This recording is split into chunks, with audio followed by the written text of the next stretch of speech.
Hi, I'm Kenny Lee. Since last July, I have been organizing and protesting with a group of Fridays for Freedom fighters in front of Chinese consulate in San Francisco.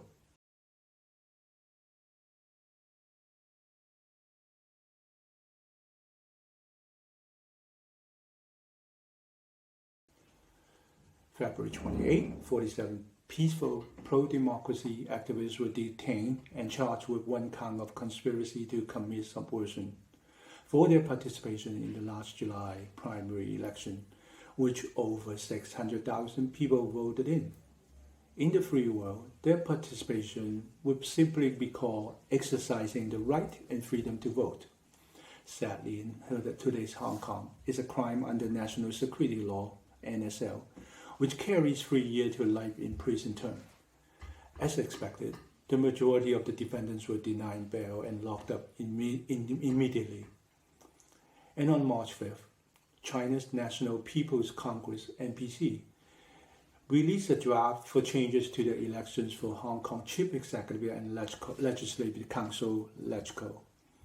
NPC goals is to allow only patriots involved in running Hong Kong. Here's a number of upcoming election changes. First, the election committee will be expanded from 1,200 to 1,500 appointed members. Not only will the committee continue to elect its chief executive, it will also elect a large proportion of Legco members and directly participating in the nomination of all patriotic candidates. Second change. All super seats in Legco, currently controlled by Democrats through the district councils, will be completely eliminated. Third change. Beijing authorities and Hong Kong's leader can disqualify any unpatriotic candidates.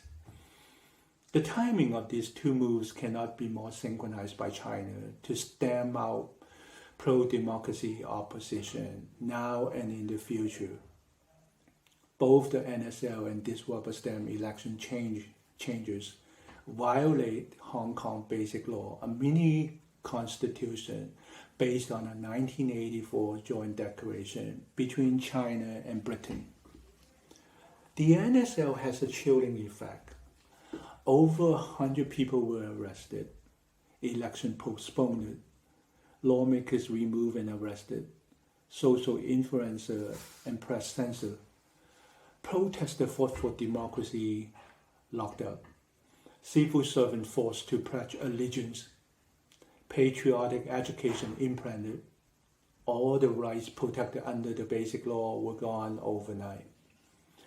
It's a breach of the joint declaration that the world has a duty to hold China accountable by all legal means.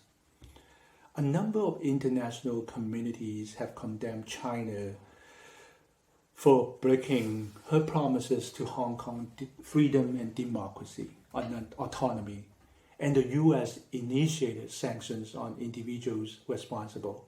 Yet, China was undeterred and calling foreign entities not to interfere in internal affairs.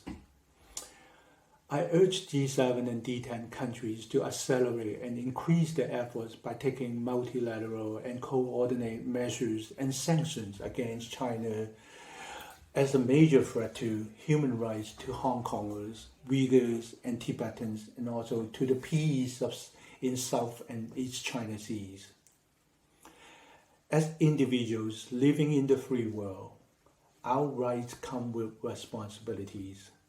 It's time to speak up and speak out. Immediately, we must push China's violation of human rights on the G7 summit agenda in June.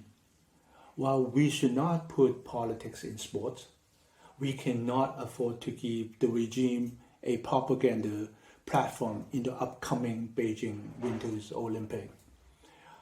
No rights, no games. May justice and freedom prevail.